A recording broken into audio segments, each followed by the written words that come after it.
Okay, tayo po ay dumako muli sa ating pag-aaral sa 1 Corinthians chapter 13 na pinamagatan nating The Christian Virtue of Love.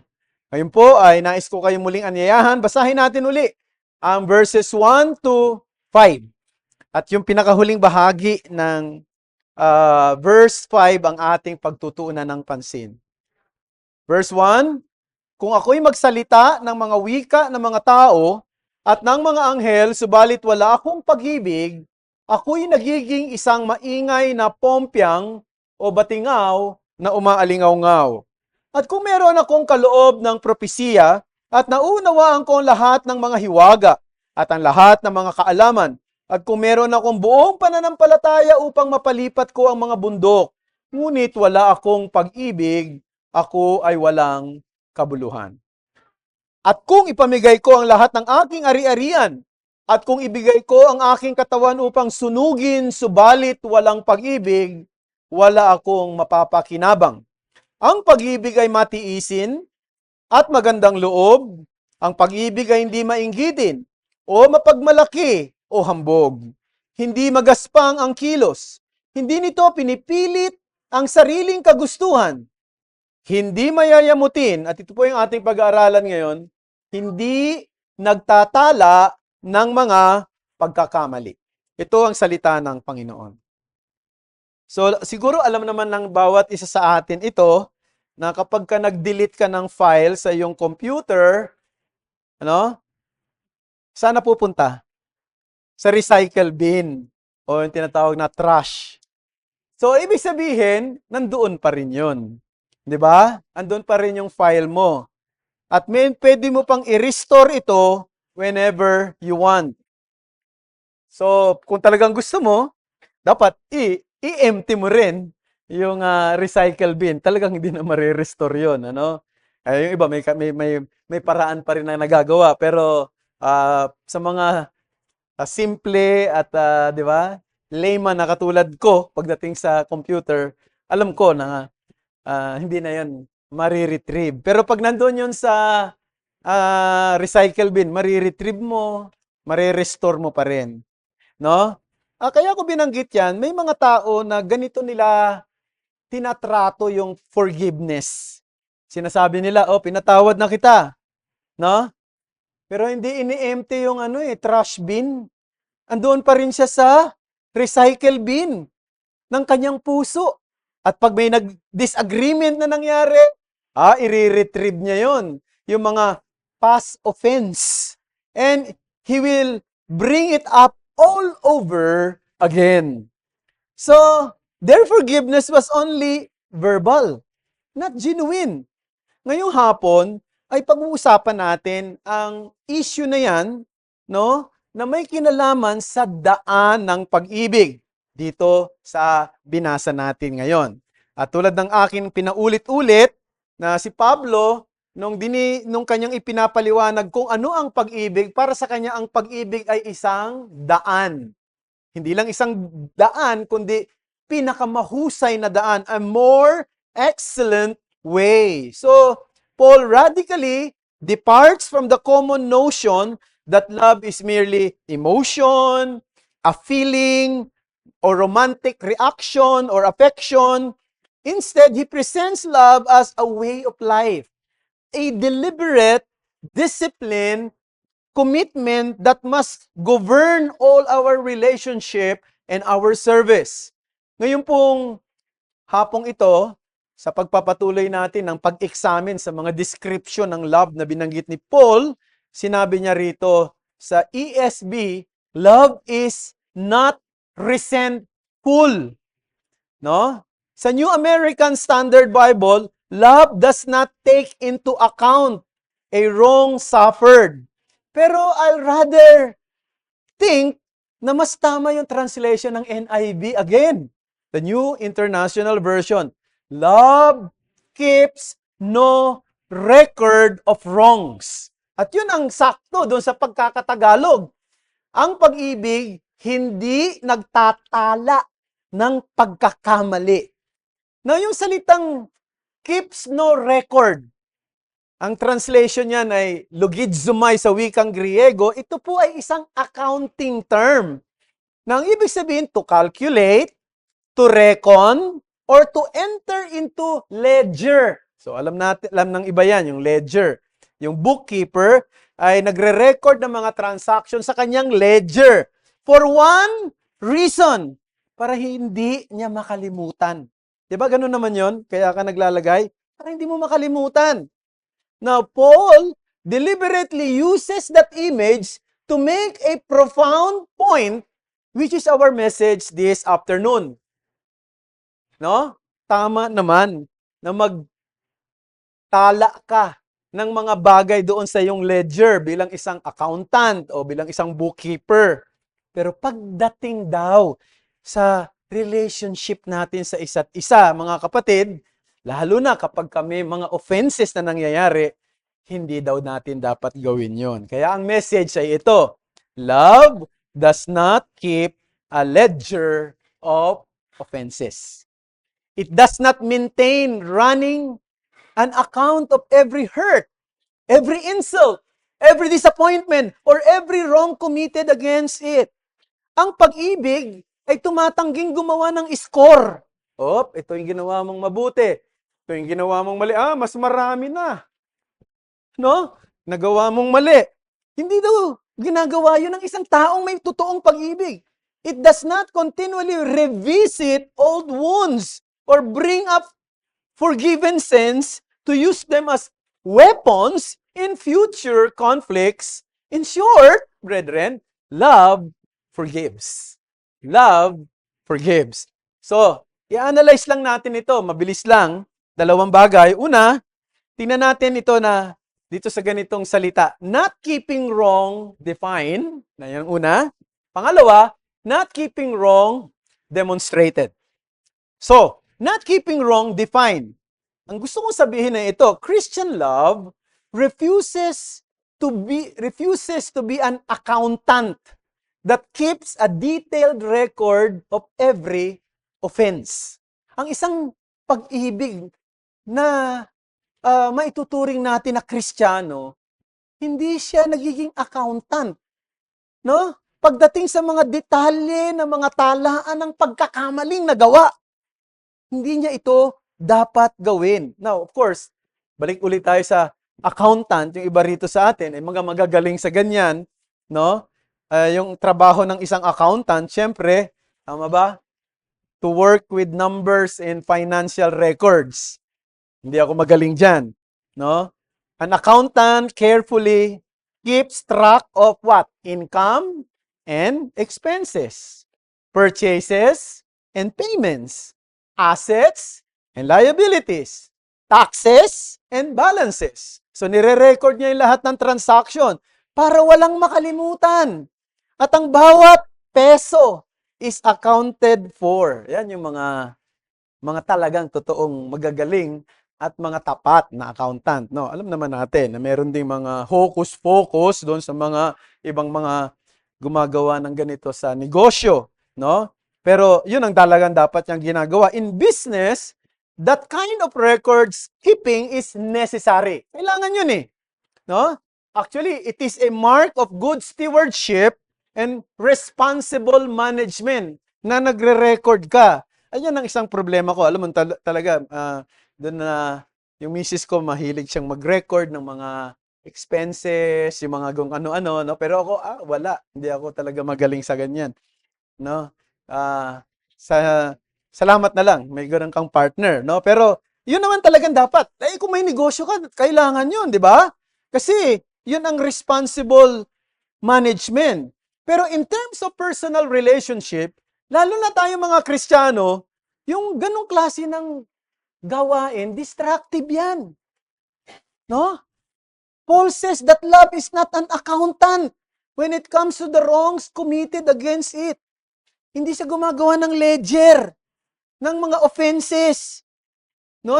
Hindi siya nagme-maintain ng mga mental list of every insult, disappointment, broken promises, or unkind words so that i-review niya yan. No? Pag meron na naman silang away, i-re-review na naman niya yung noong nakaraan, na, di ba? Babalik at babalik yan. Yung mga conflict na yan, magkikeep track siya sa bawat mali. And surest spot, brethren, kapag ganyan ang gawain, magiging hindi masaya ang buhay mo. Di ba? Hindi magiging masaya. Kasi it breeds resentment. It nourishes anger and makes genuine reconciliation almost impossible. No? Ang isang taong nagmamahal, hindi siya nagkikip ng mga private file of grievances. Pwede niyang i-open kapag may nangyari na namang hindi maganda. O i-review, i-nurse, whenever there is another disagreement. Instead, ang pag-ibig, pinipili niyang magpatawad. Once an offense has been genuinely forgiven, it is no longer kept in the books. Tama ba? Parang yung iba siguro naiisip niya, ang hirap naman nun, no? Diba? Pero yun ang totoo, yun ang sinasabi ng Bible. Love tears up the ledger, closes the file, and refuses to use past failures as weapons in future conflicts. Si J. Adams, siguro yung iba kilala si J. Adams, siya ay isang kilalang Christian counselor. Siya yung nag-pioneer ng notetic counseling na ayaw ni Rox.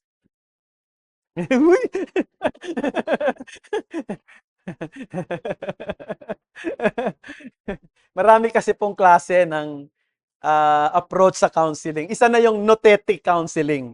At yung notetic counseling po, ay ang nag-pioneer niyan ay si J. Adams. Maganda ito. Pero sinasabi nga natin, isa lang yan sa paraan ng approach sa counseling. Tama ba? No? Marami pa, no? Now, may kinuwento siya na meron daw mag-asawa na yung kanilang marriage ay mukhang magpo-fall apart na. So yung babae ay in-encourage na kausapin siya, si J. Adams, kasi ang problema, yung babae, hindi lang basta magpo-fall apart na yung ano nila, nadidevelop yung tinatawag na ulcer. Nagkaka-ulcer na yung babae, talagang, alam niyo, mahirap yung ulcer, di ba? Masakit ang tiyan mo, tapos parang may acid doon sa loob, nadidevelop daw yung ulcer, at ang problema, walang makitang physical cause kung bakit nagkaka-ulcer siya. Ayos naman siya kumain. Maayos siyang kumain. Kasi di ba usually mga nagkaka-ulcer yung nagpapalipas ng gutom, no? O kaya medyo hindi maganda yung klase ng paraan niya ng pagkain. Pero okay naman kumain, kaya walang makitang physical cause. Ngayon, kinausap siya ni Dr. J. Adams at tinanong kung sa tingin mo, ano bang nagiging problema? Ano bang madalas na nagtotrouble sa utak mo? Alam mo ginawa ng babae, kinuha niya yung kanyang notebook, no? At binigay niya doon kay Dr. J. Adams at page after page, ito ay naglalaman ng mga detalye ng lahat ng bagay na ginawang mali ng kanyang asawa. Lahat. Hindi lang yung ginawang mali ng kanyang asawa, yung iniisip niya pa lang na magiging mali na gagawin ng kanyang asawa, sinulat niya rin. At ito ay sa loob ng 13 taon. She had meticulously recorded every real or perceived offense he had committed against her. Ang notebook na yon, ang totoong nag-reveal ng cause ng kanyang ulcer. Tama? Yun talaga ang dahilan. Bakit? Sapagkat siya'y naging isang accountant ng mga maling ginagawa ng kanyang asawa. Siya'y nag-iingat ng mga talaan ng bawat mali, bawat offenses. At dahil doon, ang kanyang kalusugan ay naapektuhan. Ang kanyang disposisyon ay naapektuhan. Ang kanyang marriage naapektuhan. Ang kanyang relationship sa Panginoon. At lalo na ang kanyang pagiging usefulness sa kingdom naapektuhan. Mga kapatid, itong mga kinikwento ko, alam ko, yung iba sa inyo maaaring nakaka-relate, no? No, hindi ko naman po alam lahat ng mga sitwasyon ninyo, no? Pero This is precisely what Paul tells us not to do.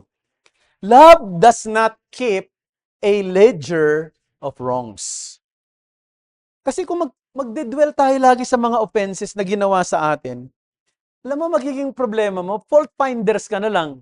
Lagi ka na lang naghahanap ng mali. Kapag hindi naaayos yung attitude na yan, madidevelop yan into malice. Yung bang lahat ng ginagawa ng tao may mali siya na?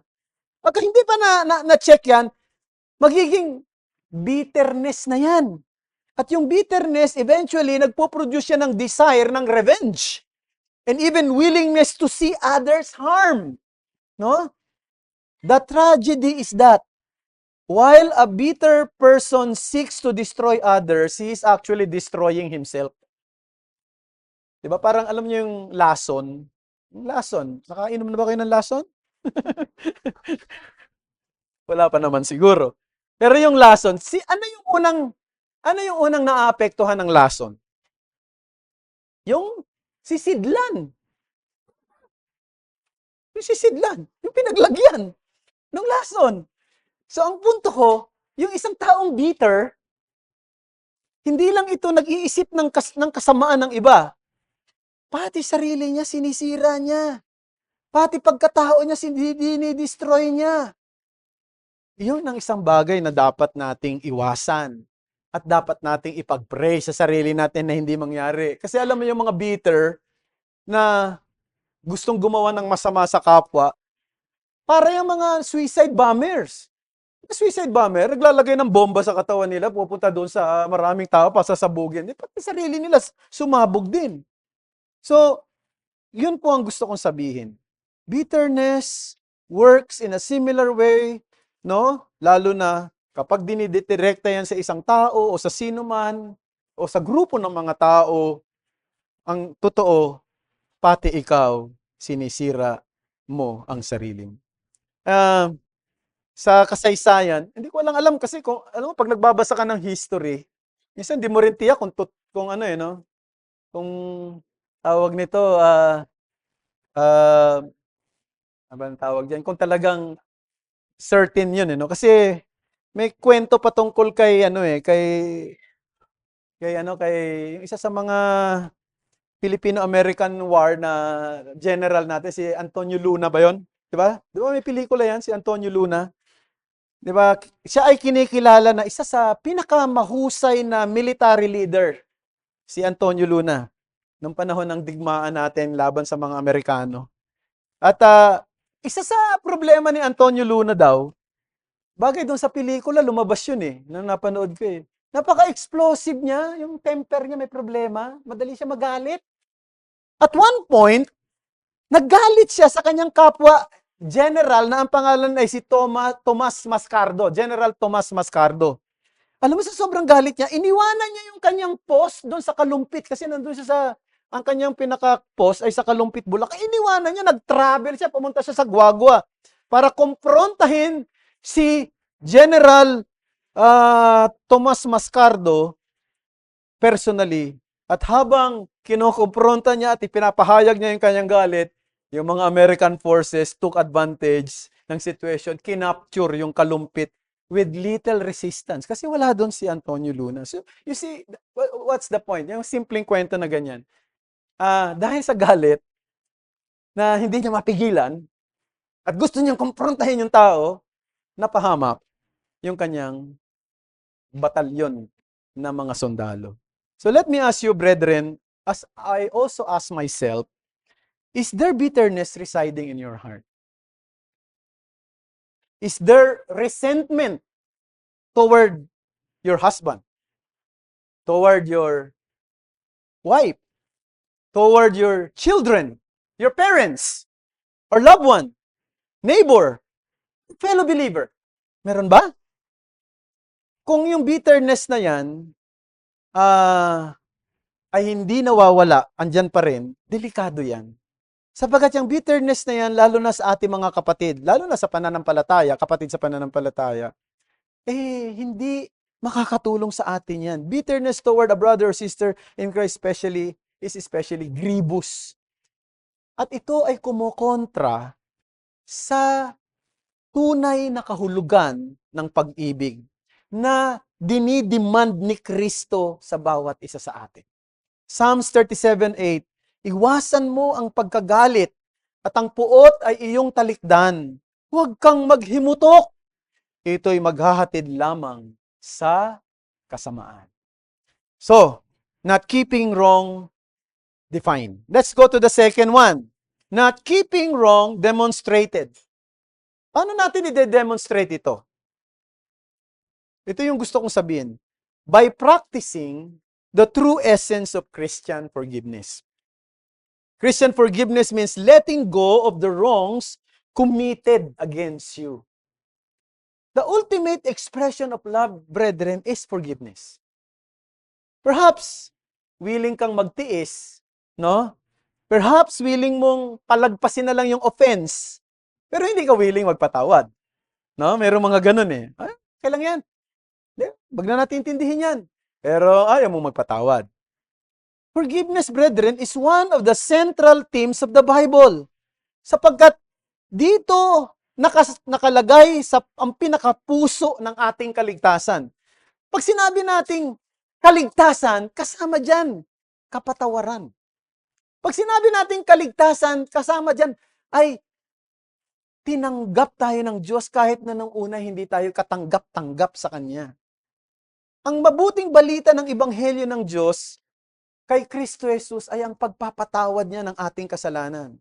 And since we have been freely forgiven, we are called to extend the same forgiveness to others. No? Alam niyo, isa sa mga glorious characteristic ng Diyos, pinipili niya, paano ba yan sa Tagalog?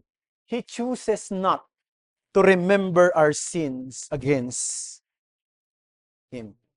Yan ang isa sa characteristic ng Diyos. Hindi ibig sabihin, makakalimutin ng Diyos, no? Or incapable siya ng maalala pa yung kasalanan natin. Rather, ang ibig sabihin nun, He will never again hold our sins against Him or to bring them up to condemn us.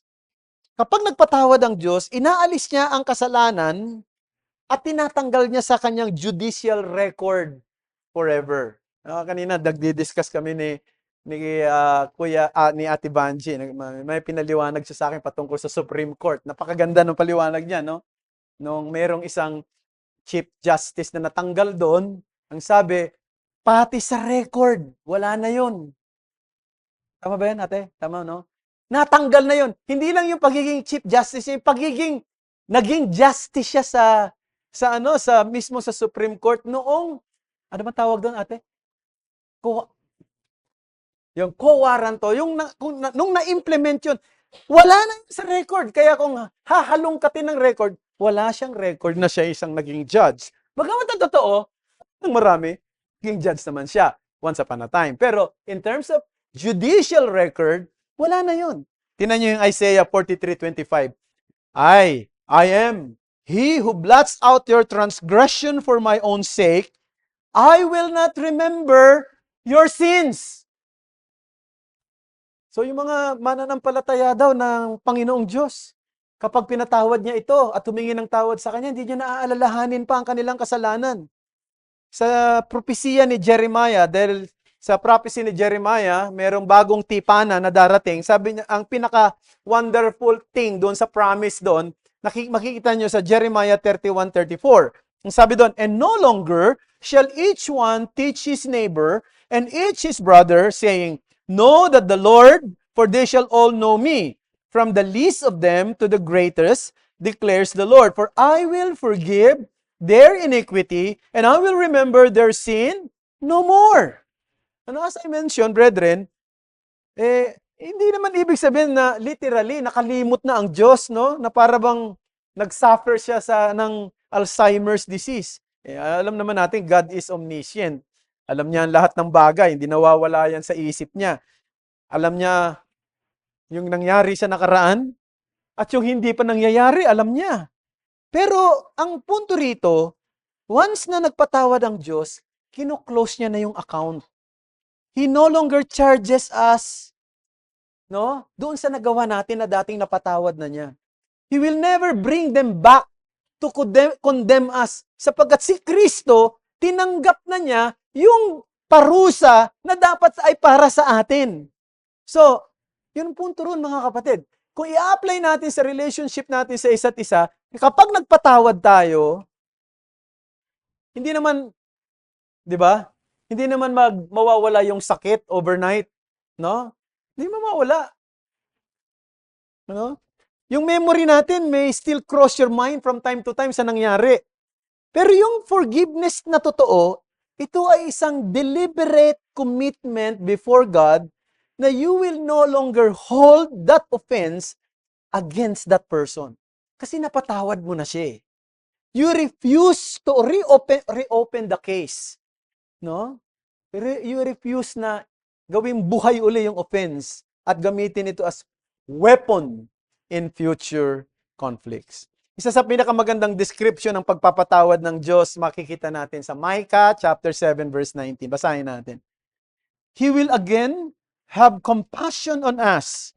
He will tread our iniquities underfoot, and you will cast all our sins into the depths of the sea. Ang ganda, di ba? Sabi, ang pagpapatawad daw ng Diyos ay tulad ng pagtatapon ng kasalanan sa pinakamalalim na bahagi ng karagatan. Huh? Yung bitterness iba eh. Alam mo ang bitterness? Yung itinapon na sa malalim na bahagi ng karagatan, deny ba? No? At iniangat pa uli doon sa taas. So, perhaps, mayroon sa atin dito ngayon na nangakailangang i-deal, no?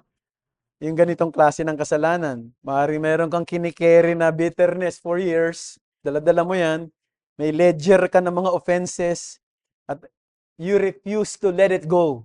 Ayaw mo. Gusto mo nandyan lang lagi yan. Di ba? Mga kapatid, mga kaibigan, bitterness will not help you. Will not help you. Bitterness will not help me. No? It will rob you of your joy, your peace, your usefulness, your fellowship with God. Kaya, pag hindi yan na check, masisira yung ating relationship sa Diyos, masisira yung ating kaluluwa. Learn to forgive. Because forgiveness is the highest expression of Christian love. Yun ang ginawa ng Diyos sa atin eh. Masa nakatingin niyo ba maliit na bagay yun? Kasi lagi na natin napag-uusapan dito yung ginawa ni Kristo doon sa krus. Hindi. Hindi maliit na bagay yun, mga kapatid. Dakilang bagay yun, maluwalhating bagay yun, at ito ay isang bagay na maaaring sa ngayon, kulang pa yung ating nararamdaman sa katotohanan yan. Baka pagdating sa kalulat yan, doon natin makikita ng husto. Yung ganda, yung pagpapala ng pagpapatawad ng Diyos sa atin sa pamamagitan ni Jesus. No? Pero siyempre, tulad ng sinabi ko, hindi naman natin talaga kayang gawin ito sa sarili nating lakas. No? Mag-iingat din tayo sa mga taong kausap natin lagi. Kasi alam mo, minsan, di ba, pagka ikaw, meron kang dinaramdam sa isang tao, ikwento mo dun sa isa. Minsan, yung isa na kinuwentuhan mo, sususugan ka pa, ganon. Bakit ganyan siya? No? Kung ako yan, gaganon pa eh. Kung sa akin nangyari yan, pipili ka rin ng mga taong pagkikwentuhan mo. No? Kasi baka yung mga taong pinagkikwentuhan mo, hindi talaga nakakatulong sa'yo, hindi nagsisimpati sa'yo, lalo pang pinabibigat ang damdamin mo. Mas maganda pa nga yung mga taong sinasabihan ka na nire-review ka doon sa mga damdamin mong hindi maganda. Kasi may malasakit siya sa'yo. No? Pipili rin tayo doon sa mga taong yan. Kaya, di ba, minsan yung ba, may mga problema sa asawa nila. Ikikwento, halimbawa, ikikwento doon sa isang babae na ganoon din ang problema sa kanyang asawa. Dalawa na sila. Ikikwento rin doon ay, ganoon din yung ginawa sa akin. Wala, hindi na nakatulong kasi pare-pareho yung inyong mga experiences. Di ba?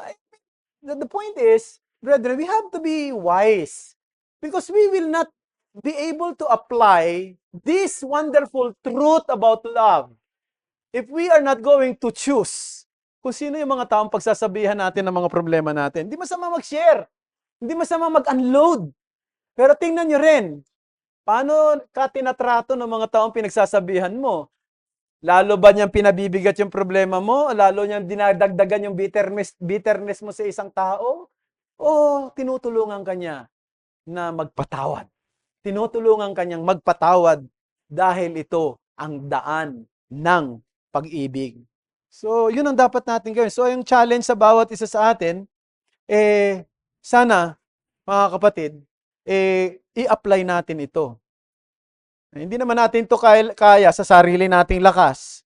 Pero kung andyan ang biyaya ng Diyos, andyan ang banal na Espiritu, we can forgive as we have been forgiven. No? Now, kung sa kabila ng mga ganitong klase ng pangangaral, o sa kabila ng mga natututunan mo, dapat ganito, hindi dapat ganyan, unwilling ka pa rin magpatawad. Gusto mo pa rin talaga nag-cherish sa mga bitterness. Yung nag-aalaga, ang sarap sa puso mong alaga-alagaan yung mga bitterness mo. Instead of extending mercy, you should examine your heart. Maybe you are not yet a Christian. No? Because a persistent refusal to forgive may reveal that you have not yet truly experienced the forgiving grace of God sa buhay mo. So you have to check your heart. Ako ba willing magpatawad? Pag ayaw, ba't hindi ko gusto?